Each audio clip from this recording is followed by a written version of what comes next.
Nos sorprenden tantas cosas en Gregorio Prieto. Nos sorprende esa capacidad para ser distinto, para ser siempre importante, esa esencialidad que hay en su pintura, esa capacidad para homenajear a los demás, esa extraordinaria propensión a la amistad y al cultivo de las artes, ese desvivirse que es en el fondo una de las claves secretas del vivir de Gregorio Prieto. Pero hay tantas cosas que nos sorprenden y que nos interesan en él que vamos a intentar hoy desentrañarlas en la medida de lo posible. Gregorio Prieto es de La Mancha, nace en Valdepeñas, en una tierra vinícola por excelencia, donde, si no estoy mal informado, sus padres tenían un bazar. Sí. ¿Cómo era ese bazar? Bueno, era un bazar. Mi padre era un hombre muy inquieto, ¿verdad? Estudió arquitectura, pero luego cuando marchó a Valdepeñas, pues se puso un bazar casi como los que hay ahora. Algo tremendo. Como unos grandes almacenes de hoy. Como esos grandes almacenes que hay ahora aquí en Madrid. Porque llegó a tener unas especies de escaparates que eran como habitaciones, donde había camas de verdad y había, en fin, que parecía para los matrimonios recién casados que iban allí a comprar las bodas. Y me acuerdo que tenía espejos por todas partes, cosas de luces, de cristales, una maravilla, que yo daría ahora algo por tener todo aquello. En ese bazar parece ser que alguna que otra vez los transeúntes se encontraban con figuras de carne y hueso. Pues sí, a veces sí. Porque mi padre a veces, cuando se iban de paseo los domingos por la tarde, nos encerraba en un escaparate, nos ponía la mar de cosas de comer allí. La gente se sorprendía al pasar, parecía un escaparate de estos que ahora se ponen vivos, ¿verdad? Y yo me acuerdo que yo hasta ofrecía los manjares que tenemos allí a la gente, sin darme cuenta que había un muro por delante, un muro de cristal, pero un muro. Pero era muy divertido. Una cortina, que se diría ahora. Una cortina que se diría ahora. Lo cierto es que se trataba de una familia numerosa. Pues sí, era bastante numerosa.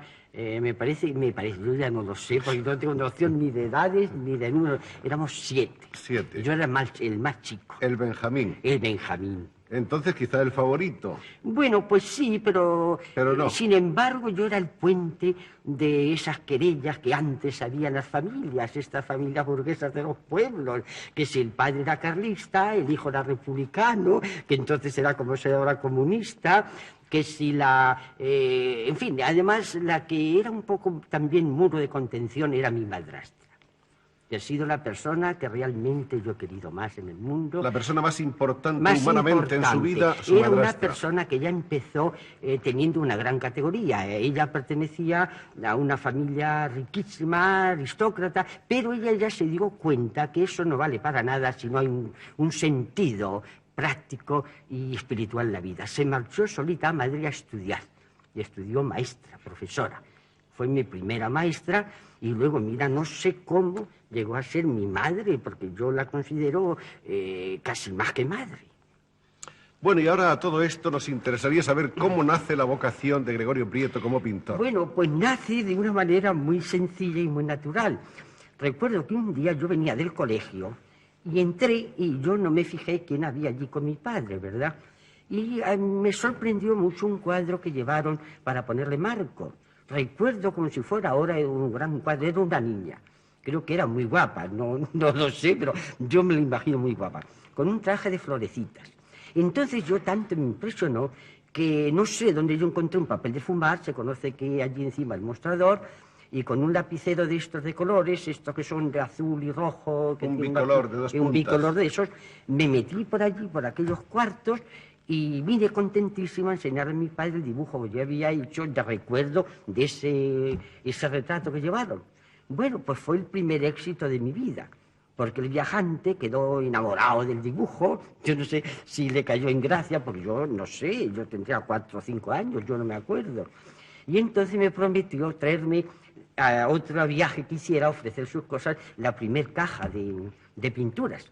Y efectivamente me trajo una caja de acuarelas que todavía la conservo. Ahí empieza la historia de Gregorio Prieto como pintor, pero atención, Gregorio Prieto, que es un hombre que lo conserva todo y que tiene una casa que es un museo increíble. Y por eso podría hacer la fundación, no por mis cuadros, sino por a su tiempo. Vamos a ver esa caja de pinturas que tiene la culpa. Ahí está Gregorio, Aquí por está, favor. vamos a ver. Que tiene la culpa de que Gregorio Prieto sea Aquí está el esta cajita pintor de que es. pinturas, que se abre, es una cosa graciosísima, ¿verdad? Vamos a verla despacito. Sí. Tiene unos niños pintados Unos en niños, la que ahora tapa. esto resulta que es modernísimo, estos... Y dentro está la paleta y Y bueno, los esta colores. paleta ya pertenece a otra época. Ah, la paleta es posterior. Esto ya es de pintura al óleo. Esto es de solamente Acuarela, de sí. acuarela, sí. De manera que estas fueron las primeras herramientas. Las primeras herramientas justo que yo empleé para ser pintor. Esto ya vino más tarde, la paletita esta. Es un recuerdo No, es un precioso. recuerdo para mí emocionante, sí.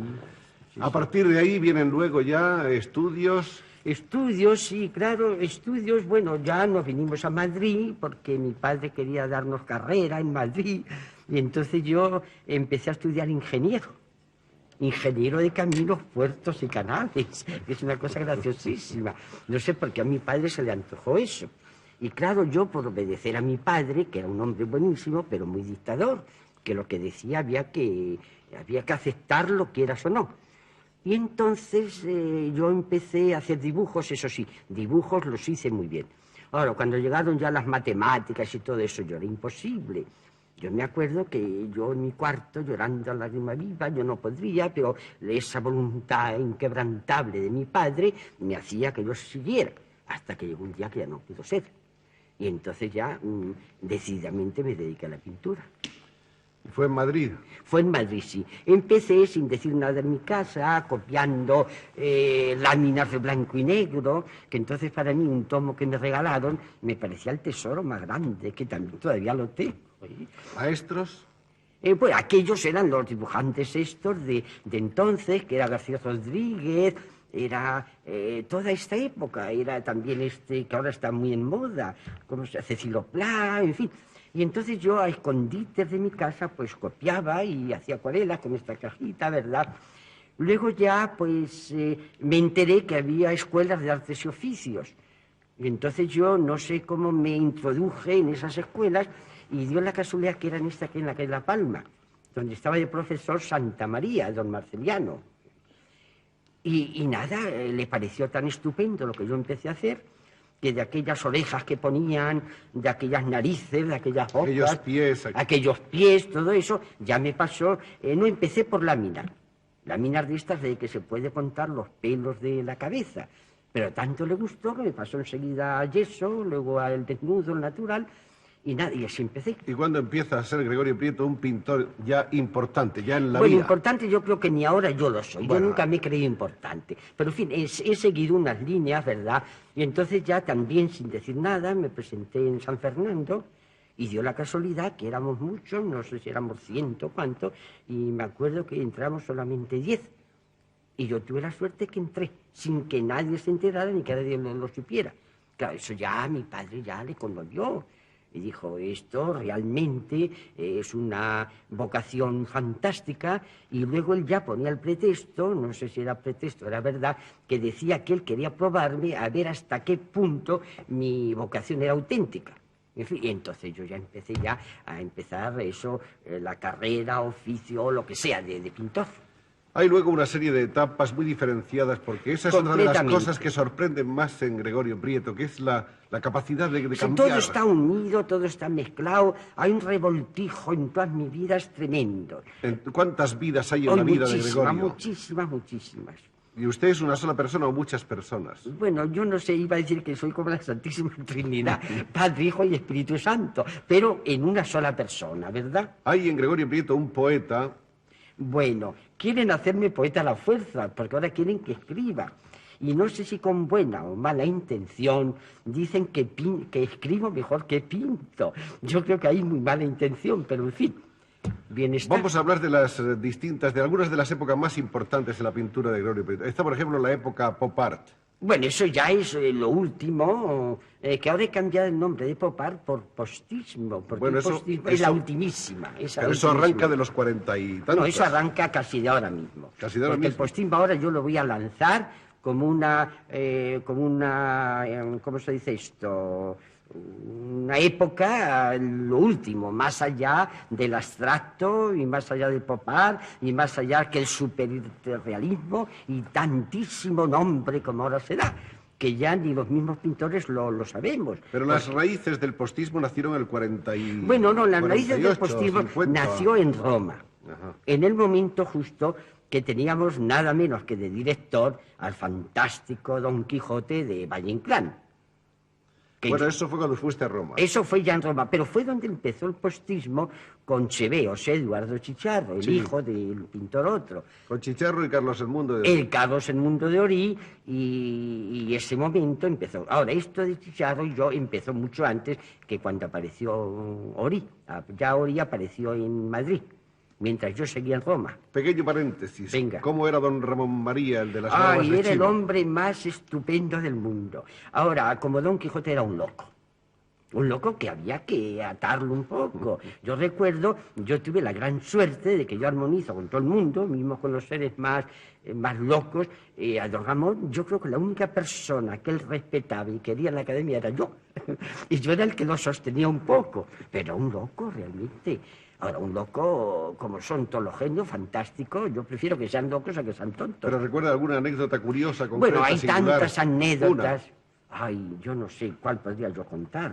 Es que hay muchas, y cuando hay tantas, pues ya no se sabe cuál escoger.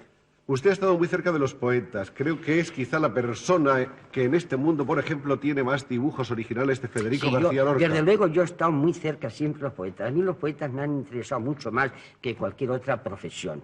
Es con los que yo realmente me he entendido. Y por mi vida han pasado, desde ya del Paular, pasó Enrique de Mesa, que es un poeta fantástico, Que fue ¿verdad? un crítico como no Y ha un habido crítico otro. como nadie. Eso ya empezó a ayudarme a poner los títulos de mis exposiciones del Paular, que se hizo en Amigos del Arte.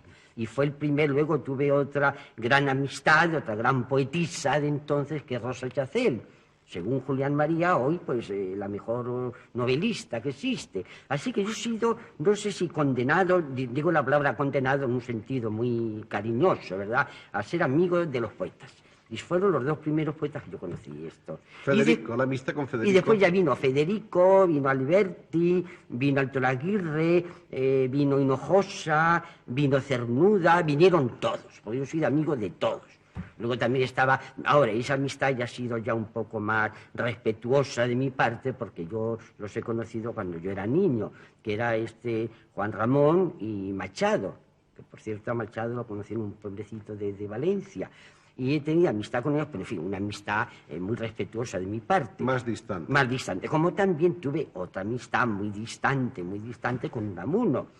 Pues yo me acuerdo que en el Colegio de España, en París, ¿verdad? No sé por qué el director me eligió a mí para que yo acompañara a Unamuno por las calles de París. Y yo recuerdo que yo estaba encantado, pero claro, yo estaba como azarado de ir con ese monumento de persona. Y además recuerdo también que yo iba como un perrillo de estos que llevan los ciegos, porque yo era quien lo guiaba, pero Valle Inclán nada, pues se paraba y escribía. Uy, perdón, es que trataba tanto que yo los confundo a todos. Y yo lo pasé muy bien, pero claro, yo siempre un poco cohibido con él, ¿verdad? Y tengo escrito también todas las cosas que me pasaron con Unamuno. Eso fue ya otra época, ya después de estos otros poetas. Además, creo que se gastaba usted sus pocos dineros de la época. No me lo digas, porque mira, pasé Miguel. los apuros más grandes del mundo. Seguramente Unamuno creería que yo estaba un poco subvencionado, pagado para subvencionar los gastos de Unamuno, y entonces yo le sufragé todos los gastos a Unamuno, y yo era estudiante y yo no tenía un céntimo. Y recuerdo ya el último día... Bueno, algo llegaría de casa, del bazar. Ay, no, entonces el bazar ya está muy lejos. El bazar ya no existía. Ya existía yo, ganándome mis cuartos como podía, ¿verdad? No. Y me acuerdo que ya el último día, Jean Cassou, que era un muy amigo mío, que era el director del Museo de Iloest, todavía, del Arte Moderno de París, se le dio una especie de cena a Unamuno, ¿verdad?, donde estaba la duquesa de Dato, estaba Matilde Pomés, estaban entras intelectuales del momento, y unos cuantos más. De hombres éramos solamente Jean Cassou y yo. Y llegó la hora de pagar, y claro, silencio. Y Jean Cassou dice, bueno, nosotros somos los dos únicos hombres que hay aquí, y pagamos todo. Ahora, yo tuve luego que empeñar unos gemelos de esos preciosísimos que mi padre me regaló, que tenían brillantes y perlas y qué sé yo, cuántas cosas. Los desempeñaría pronto. No, se los empeñé amistosamente a un poeta argentino, se llama Rodríguez, no, argentino, perdón, uruguayo, se llama Rodríguez Pintos, que vive, creo que tiene un puesto muy grande ahora en su tierra. Y él fue quien me sacó de ese apuro, yo le presté, vamos, le empeñé eso, y luego se lo fui pagando poco a poco. Muy bien, vamos a ver un poco algunas cosas para ilustrar el diálogo, algunas cosas que tenemos aquí. Decíamos al comienzo que Gregorio Prieto ha sido un gran promotor de homenajes, ha homenajeado, pues yo creo que a grandes poetas, a todo el mundo. A todo el mundo. Ha hecho homenajes a Milton, homenajes a los Machado, A homenajes Shakespeare, a Machado, a Juan Ramón, a todos los poetas de ahora, luego a estos otros fundadores, ¿verdad?, que han sido algunos con el Marqués de Vega Inclán, que ha sido el promotor del turismo, y resulta que el pobrecillo pues lo trataron muy mal, decían que era un intrigante, y qué sé yo, pues le voy a hacer un homenaje. Ha homenajeado a los molinos. Los molinos, bueno, que gracias a Dios, yo creo que si los molinos existen, pues ha sido gracias a la labor que yo he hecho. Si este es un libro bellísimo de Gregorio Prieto. Esta ya es la segunda edición, ¿eh? Y aquí está la historia de los molinos del mundo entero.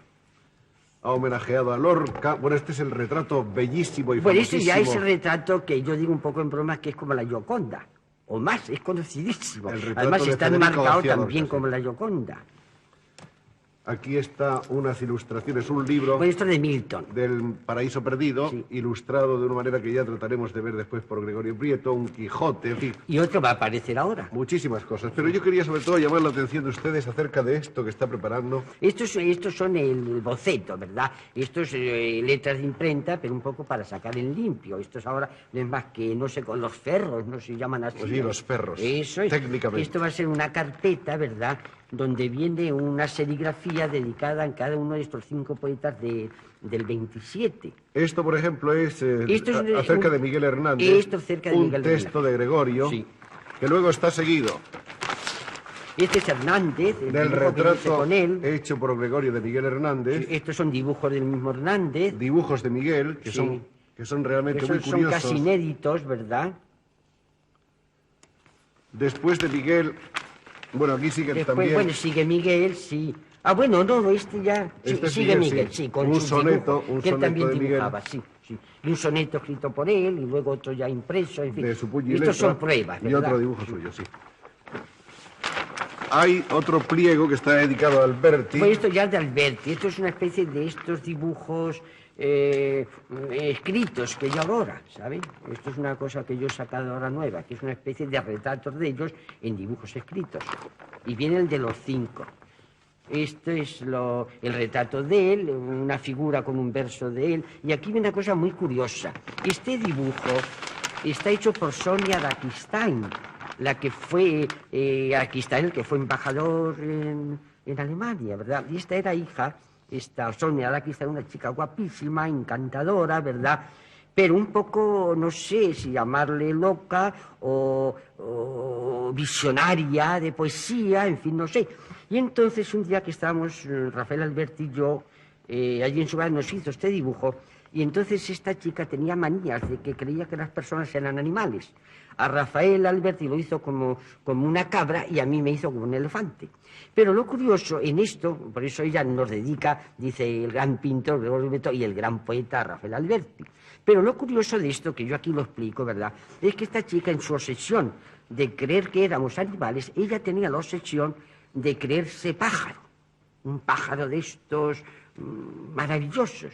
Y un buen día en Londres, en esa seriedad, en ese puritanismo de Londres, vieron pasearse por primera vez el streaking, ese streaking que ahora todo el mundo ha hablado, todo ese jaleo que se ha armado en las universidades del streaking. Bueno, pues esta chica pues se desnudó completamente y anduvo así por las calles de Londres. Todo el mundo estaba sorprendido, se metió en una cabina de teléfonos, telefoneó, luego se metió en su casa y muy tranquilamente se subió al último piso de la casa, una casa de estas altísimas. Y entonces se subió a la baranda, no para suicidarse, no, en absoluto. Para volar. Para volar. Y por eso se desnudó. para estar más libre, estar más libre de peso, ¿verdad? Y entonces se ve que por dónde cayó, que cayó en plena calle, en el centro, no cuando una persona se suicida, que cae donde cae, no se sabe. Ella se tiró a volar. Y la pobrecita, claro, cayó, ese cuerpo bellísimo, desnudo que tenía, pues cayó muerto, cayó ensangrentado. Eso parece algo de estas películas de suspense ahora, pero eso puedo yo decir Tremenda que lo he anécdota, visto. Gregorio. Es una cosa curiosísima. Por eso creo que está muy bien ponerlo en el libro. Estas son cartas de Alberti dedicadas a mí. Bueno, hay unos versos de Alberti Sí, un dedicados a soneto, los dos. dedicados famoso a él soneto. y a mí, que eso, en fin, a mí me agrada mucho, sí. Pilotos del aire, Pilotos del aire, buenos pilotos del aire. coronados por Bajaríamos los al lampos mundo celestes. coronados. Bueno, es muy de poeta todo. Aquí tenemos un autorretrato Esto de es un Federico García autorretrato de Lorca. Federico García Lorca, que ahora ya se da como autorretrato, ya lo publican todos estos que hacen cosas de Lorca que son innumerables. Que ahora Lorca, como está condenado a la fama, todo el mundo escribe sobre él. Y esto yo ya he visto que todo el mundo ya lo pone como autorretrato. Y esto fui yo quien lo adivinó. Y efectivamente es Federico en Nueva York, un poco enfrentado con esa especie de leones ratones. Sabemos que allí lo pasó muy mal y esto es una especie como sueño suyo. Y esto es él, estos lunares representan los lunares que él tenía, estas medias lunas. Las cejas son las mismas y esta cosa de manos es un poco como el pelo se quita de aquel mechón que él tenía. Y ahora ya sabe todo el mundo que esto es el autorretrato de Federico. Esa era la última página de este pliego. Esto es la última parte, está muy mal, esto hay que arreglarlo, ¿verdad? Esto es Federico con los retratos que le han hecho los demás poetas, ¿verdad? Un retrato escrito. Y con unos dibujos preciosos de Gregorio, Sí. que aquí continúan. Y aquí continúa, esto es una cosa que él me dijo a mí, escríbeme pronto, Gregorio, esta es mi musa. En fin, esos dibujillos que por casualidad, bueno, no por casualidad, yo creo que me lo gané por mi amor a la poesía, me los regaló él. Y hoy por hoy los mejores dibujos que existen de García Lorca, que ya son propiedad de la fundación mía, estos pues me los regaló él y son los mejores que se han hecho. Y es una colección muy, Es una colección muy amplia, que ¿no? ahora la tiene la Fundación Rodríguez Acosta, que ha hecho exposiciones en el mundo entero, en América y en toda Europa. Esto es, yo diré, el pobrecillo Cernuda, que así como Lorca está condenado a la fama, Cernuda está condenado al silencio. Y es un poeta Es extraordinario. un poeta extraordinario, además ahora está en moda como nadie. Dicen que es mejor que Federico, mejor que Alberti, mejor que nadie. Y ahora yo voy a hacer un libro sobre él. Este es el retrato. Este es el retrato que yo le hice hecho a por él. Gregorio. Estos son escritos suyos, ¿verdad? Esto es unos remeros de Londres, que él también, esos siguen con dibujos suyos y poesías suyas. Hubo una etapa de mucha amistad entre Cernuda y Pues Gregorio. sí, además, yo no sé si tuve la suerte o la desgracia, digo suerte porque era un gran poeta, pero desgracia porque el pobre Cernuda, que era maravillosísimo poeta, era irresistible en la vida. Y no lo digo yo, lo dice todo el mundo. La pobre Concha Méndez, que también la mujer de Alto Laguito, que esa, pues dice lo que pasó. Ahora, a mí no sé si era porque lo admiraba mucho, porque me daba lástima, porque creía que un gran poeta no podía desamparárselo. Yo lo tuve en Londres y ahora tengo el premio, podríamos decir divino, de que puedo escribir la vida suya como nadie en el mundo. Porque conozco todas sus cualidades y sus defectos. Pero él creo que se instaló en la casa de... Sí, estuvo viviendo en mi casa en Londres. Y además tenía un cuarto que Leopoldo Panero lo describe maravillosamente. Era el cuarto más pequeñito de la casa, pero de un muro entero era como una especie de cristal donde se veía el parque más bello de Londres. Y así que la época inglesa, toda la de Luis Cernuda, pues la conozco como nadie. ¿Era muy comunicativo, por el No contrario? era comunicativo, no. Cuando lo necesitaba, sí. Cuando no, no. Hasta el punto que jamás hemos comido juntos los 4 y medio. Era algo ya un poco curiosísimo, era pintoresco. Ahora, yo lo conocía muy bien, yo con los poetas me he llevado siempre muy bien, conozco sus grandes defectos y sus grandes virtudes, y conmigo se encontraba muy bien porque yo le toleraba todas esas cosas. ¿Y cómo era eso de no comer juntos? ¿Pero iban juntos a la mesa? Sí, o íbamos, tampoco? a veces coincidíamos en la calle. Si él iba 2 pasos más adelante que yo, iba 2 pasos más. Y se sentaba en una mesa y yo me sentaba en otra. Y luego esa cosa tan corriente en Londres de que se unen las comidas, se van a la misma cocina, jamás. Ahora, eso fue lo que pudo constituir la gran amistad que tuvimos y la duración. porque a él no le duraba a nadie. Mismo la gran amiga que él tuvo, que es la hija de Albornoz, esta Albornoz que ahora creo que va a venir a España, tan famoso, tan buena persona. Esa era la amistad verdadera. Bueno, pues también regañó con ella. Y yo quise unirlos en Nueva York, y me dijo ella, mira, no pierdas el tiempo, Gregorio, y él también me lo dijo. Pero eso es muy inglés, mantener la privacidad, la Bueno, no, pero independencia. Cernuda quería ser muy inglesa hasta la manera de vestir. El pobrecillo no tenía un cuarto, pero se gastaba todo en un traje de esas medidas perfectas, el mejor sastre. Ahora, luego venía a casa corriendo y se ponía los trapajos que a veces tenía. En fin, era curiosísimo. Ahora, yo todo lo veía con una comprensión enorme. ¿Y usted no ha tenido una cierta propensión al dandismo? No. No. No. Yo creo que hay que ser la vida naturales. Yo creo que es lo mejor. Ahora, sin embargo, no sé si llamaremos dandismo a los snob, que yo he triunfado de una manera no solamente artística, sino humana y personal en Oxford. Por ejemplo, cuando yo vengo a España y voy a Bilbao, que son los esnobistas de España, yo les digo, oye, que yo he vivido en Oxford 2 años y que os conozco muy bien, pero me llevo muy bien con ellos. No sé, es que yo soy gente muy simpática o que yo soy snob, no lo sé. Hay una época muy interesante que continúa todavía, que podríamos llamar la época de los retratos. Bueno, sí, esos retratos, yo pintor de retratos profesional no soy, ¿verdad? Ahora, siempre me ha interesado mucho hacer retratos, primeramente porque me pone en comunicación de seres que yo admiro, ¿verdad? Y segundo, soy muy curioso también la vida y las gentes, conmigo por lo menos, no sé con los demás, cuando se retratan, pues son como una especie de confesionario. A mí me cuentan cosas, todo el mundo, que yo me quedo sorprendido de por qué a mí me dicen esos secretos inconfesables, yo no sé. Y es que yo debo de prestarme a la confianza. Vamos a ver algunos personajes de esos retratos, por Bueno, he ejemplo. hecho tantos. Todos. He hecho, bueno, todos no, porque eso sería imposible, pero muchísimos. Y he hecho a políticos, he hecho a poetas casi todos. A papas. A papas, a jefes de a Estado, reyes, a jefes de Estado, y luego, pues, figura famosa, como es, por ejemplo, pues, la Soraya, la princesa Paola, que es de una fotogenia extraordinaria, a Fabiola, que es un encanto de mujer, a la mujer de Churchill, a Lady Eden, en fin, he hecho pero sobre todo, yo más que nada he hecho intelectuales, ¿verdad? He hecho a Juan Ramón, he hecho a Machado, he hecho a todo el mundo.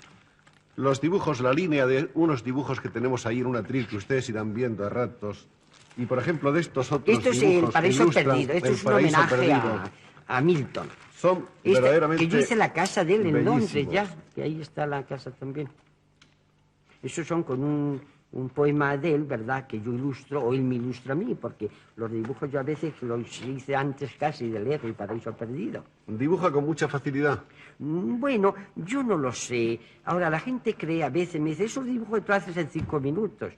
Y no saben que esos 5 minutos tiene años para llegar a esa especie de perfección que dicen que tienen. Claro, yo no lo sé. es la experiencia, la Pues sí. insistencia. Además, para un dibujo yo hago muchos más antes. Los hago completos, los hago sombreados, eso que se dice académicos, y luego acabo por coger la quintaesenciada línea, ¿verdad?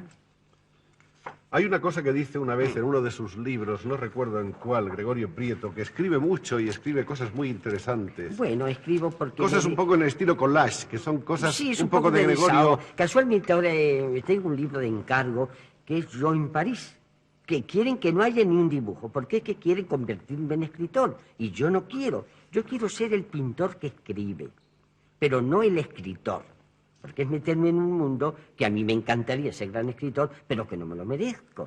Hay una cosa, iba a decir Gregorio, que me llama la atención de un escrito suyo, ¿Cuál? donde habla de que es importante llegar a la cumbre, pero que lo importante no es quedarse en ella. Ah, no, eso es horrible. Es andar siempre cazando y descubriendo cumbres. Eso es horrible. Y yo los creo que esa es los quizá que llegan a las cumbres es lo más aburrido del mundo. la soledad. Oh, y esa soledad del famoso, del que ha llegado. ¿Pero qué es eso de llegar? Lo importante es saber llegar, pero saber bajar otra vez para volver a subir. Y estar toda la vida subiendo y bajando, y tratando desde reyes a pordioseros, y tratar de la mujer más bella del mundo a la criada de servir, que ahora son, no sé cómo se las llama, que a mí me adoran y yo las adoro también. Cazando y descubriendo cumbres es como le gusta Claro, vivir sí. a Gregorio Prieto. Sí, y por diferentes caminos volver a subir otra vez. Y no tener, ¿cómo diré yo?, complejo ninguno de volver a bajar y tratar con todo el mundo. Eso es lo bonito. ¿Y cuál es el futuro de la fundación? Bueno, el futuro de la fundación, pues ser el que esas cosas que yo he guardado con tanto cariño, ¿verdad? Y que además son cosas, muchas de ellas trascendentales, pues que no se pierdan. Hay montones de Hay dibujos. montones, sobre todo lo que me han dado permiso para hacer esta fundación única que existe hoy, única, oficial, ¿verdad? Cosa rarísima, que yo creo que eso es un milagro de Dios. Yo creo en el milagro por eso, porque si no sería imposible. Es pues que estas cosas no se dispersen y que queden ahí, ¿verdad? Y yo ya, todo lo que tengo, yo ya digo eso que decía Lorca, porque yo ya no soy yo, ni mi casa es ya mi casa. Yo no tengo ya nada en absoluto. Ya todo lo que tengo de España. Y si sigo haciendo cosas... Algo queda, maestro. Hombre, algo queda, pero es para seguir comprando cosas para la fundación. Tiene usted fama de ser uno de los pintores que han ganado más dinero en este país. No, yo no sé. Además, eso de ganar dinero... Dice que es usted dueño de barrios enteros. Bueno, de Madrid. bueno, eso a mí me hace una gracia enorme, lo que es la fantasía humana. Ahora, eso sí, realmente, yo viviendo no tengo un cuarto. Ahora, para la fundación sí. Ahí hay ya tesoros, tesoros realmente. Yo quizás tenga la colección de Arcángeles San Migueles más famosa del mundo, desde el siglo XI hasta el XVIII. Luego también tengo colección de Espíritus Santos. Bueno, sí, vamos con los Espíritus Santos. Aquí tenemos un ejemplar de esa Bueno, ¿tú tienes un catálogo por ahí o no? Tenía un catálogo, pero ya no sé ni Ya dónde. no sabe, porque ni es que dónde en lo ese tenemos. catálogo vienen muchos de ellos, entre ellos el primero que me regaló Picasso, ¿verdad? Y estos últimos, no sé si está... Sí, ahí está. Ahí ¿verdad? está, Sí, me sí. parece, sí. Para que veáis, el que me regaló Picasso cuando yo organicé una exposición en París, en el Colegio de España en París. El primero es el de... Exactamente, este es el catálogo de... No, es lo segundo, no es este. Este no es, este. Este. Bueno, pues resulta que cuando estábamos organizando aquella exposición en París, en el Colegio de España, donde hubo los mejores pintores de aquella época, estaba Picasso, estaba Miró, Marie Blanchard, Bores, en fin, todo el mundo. Entonces yo, como era el único que vivía en el Colegio de España, pues yo acompañaba al director y estuvimos en casa de Picasso para invitarlo a la exposición, ¿verdad? Y entonces yo vi allí un Espíritu Santo de estos, roto, le faltaba un ala, no tenía pico, en fin, muy... Entonces a mí me gustó.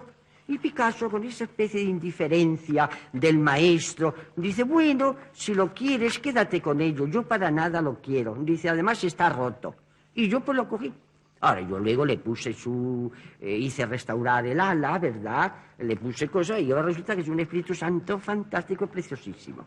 ¿Esta es la de Picasso o no? No, es otra. digamos la verdad, yo he podido hacer, la gente no lo sabe, pero no. Esto me ha venido después de la exposición, que yo quería hacer llegar al número 33, pero resulta que luego espontáneos me han regalado por 5 más. Y este es uno, ahora los demás están enmarcados, tienen sus terciopelos, sus marcos. Este no ha dado tiempo porque ha venido después ya de la exposición. Y en razón a la verdad, el de Picasso es el otro, el que hemos enseñado en... Este es uno que me ha venido después, que es muy bonito, ¿eh? Una talla preciosa. El estudio de Gregorio Prieto es un estudio muy grande, Pues eso ya no es gigantesco, estudio, eso es un depósito, yo digo de trastos, pero es que estos trastos pero son... se hacinan sobre todo los cuadros ahí. Hay más cuadros que otra cuadros cosa. y Espíritus Santos y San Migueles y los retratos de los famosos de todo el mundo. Ahí es. Pero usted se va también hacia las hacia las alas. Está usted Pues en eso, palomas y sí, arcángeles. yo no sé por qué, pero eso ha sido una cosa espontánea mía, no es una cosa pensada. Esto yo lo sé porque ahí viene un artículo que se publicó en el ABC de un poeta que, hablando de las palomas, estas palomas que ahora las pobrecillas las van a recluir en Venecia, porque creo que con sus excrementos, a pesar de ser tan inocentes y tan blancas y tan bonitas, pues están arruinando todos los edificios. Bueno, y a propósito de eso, habla de alas y habla de aire, dice quizás por eso Gregorio Prieto reúne cosas de Espíritus Santos, arcángeles, dice quizás por eso también pues le ha dado por los molinos de viento. Y entonces habla del viento, habla de las carabelas que llevaron a descubrir América, lanzadas por Isabel la Católica, en fin, toda esa cosa. Y indudablemente el ala quizás para mí sea un símbolo de libertad. Bien, amigos, este es Gregorio Prieto, el pintor infatigable, el hombre que está siempre creando, inventando, cazando y conquistando cumbres, y que tiene también a su manera alas en el espíritu para volar quién sabe hasta dónde todavía, porque seguro que habrá que conocer aún muchos Gregorios Prietos. Pero esta semblanza creo que ha sido bastante completa para que hayamos conocido más a fondo a aquel muchacho de Valdepeñas que se asomó al escaparate de un gran bazar y que convirtió al mundo entero en un bazar para su retina y para sus pinceles.